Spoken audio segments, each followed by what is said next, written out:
ఇది సక్సెస్ అయ్యింది అనుకుంటున్నారా, కాలేదనుకుంటున్నారా? ముందుగా యోయో టీవీల వివిధ పార్టీ నుంచి నాయకులకు అందరికీ నమస్కారం. అయితే ప్రధానంగా ఒక అంశం క్లియర్ కనబడుతూ ఉంది.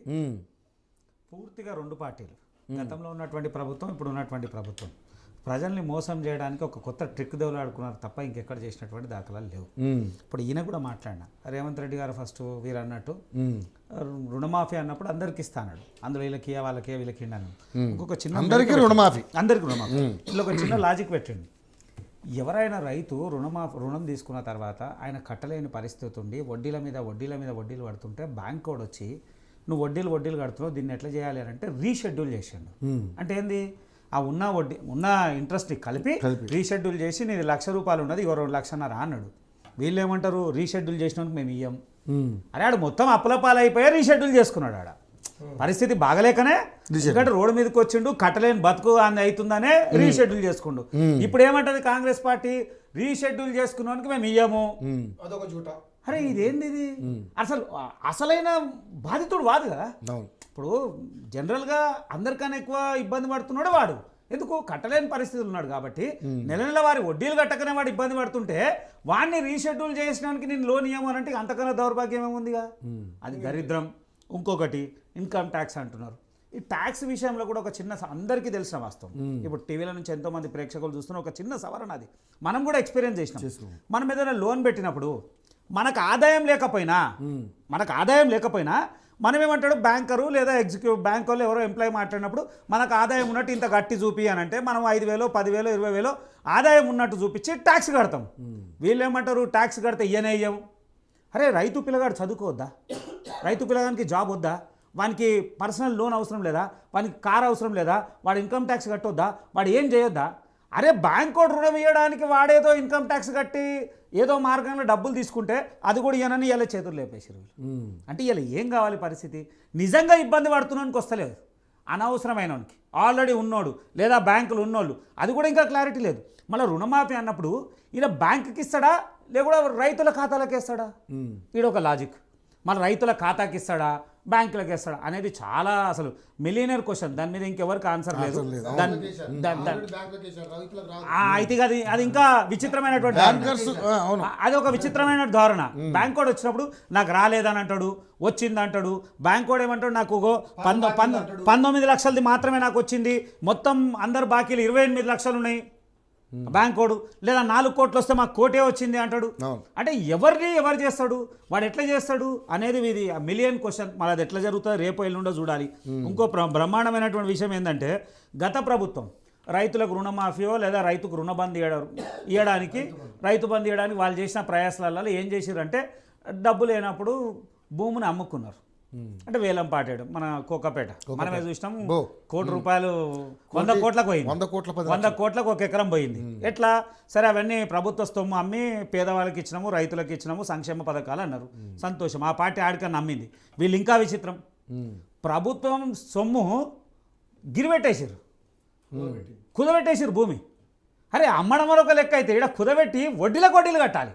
ఈ సంక్షేమ పథకాలకు ఇస్తాడా, వడ్డీలకు కడతాడా? మళ్ళీ దాంట్లో ఒక బ్యాంకర్ మళ్ళీ పర్సంటేజ్, మర్చెంట్ బ్యాంక్ అనేటువంటి కంపెనీ ఇన్వాల్వ్ అయిపోయి వాడిచ్చి వాడు ఒక పర్సెంట్ లెక్క 100 కోట్లు కమిషన్ తీసుకుంటాడు.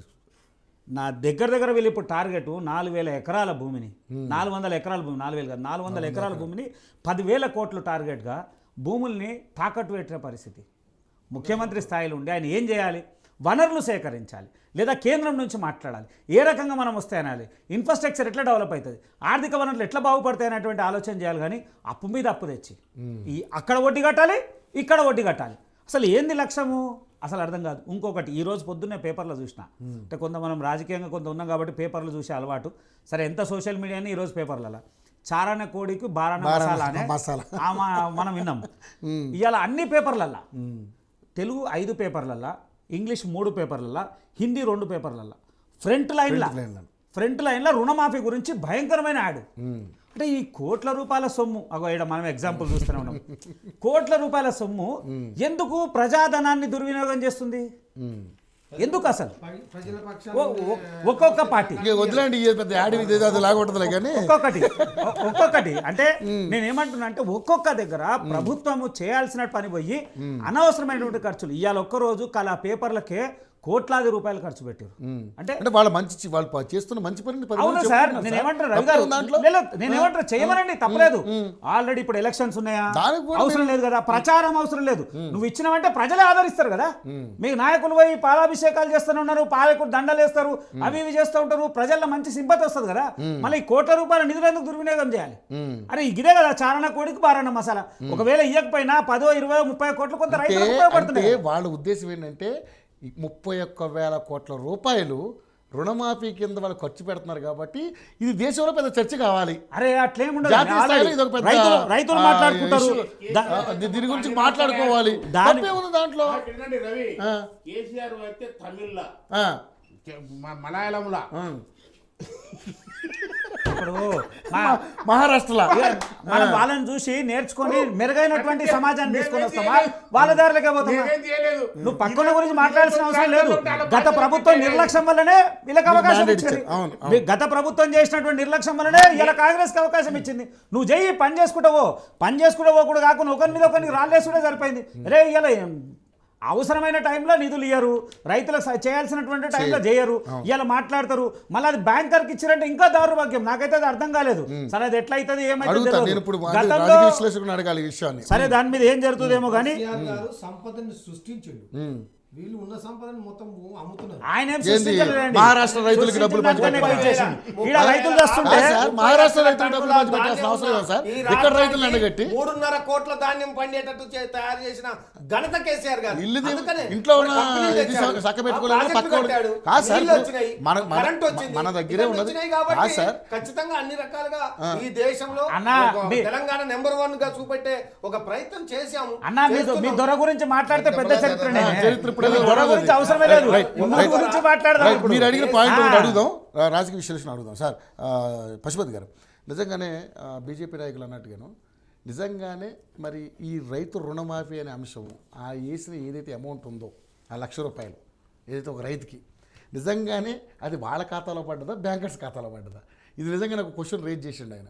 ఏంటి నిజంగానే ఇది దీంట్లో పెద్ద గొందరగోళం. ఇంకెందుకంటే ఇందాక ఈయన ఒక మాట అన్నాడు, రేపొద్దున ఎంతమందికి పడేదాకా రేపు అసలైన రచ్చ ఉంటుంది. ఎంతమందికి పడుతుందో తెలియదు ఇంతవరకు ఎవరికి. ఏంటి అసలు నిజంగా ఏకకాలంలో చేస్తారు, అందరికీ చేస్తామన్న వాళ్ళు విడతల వారిగా చేయడం ఏంటి అనేది ఇప్పుడు జరుగుతున్నటువంటి చర్చ. నేను మీరేం మాట్లాడుతున్నారు? యోయో ప్రేక్షకులకు, ప్యానెల్ మిత్రులందరికీ గుడ్ ఈవినింగ్ అండి. అయితే ప్రధానమైనటువంటి చర్చ ఈరోజు బ్యాంకు ఖాతాల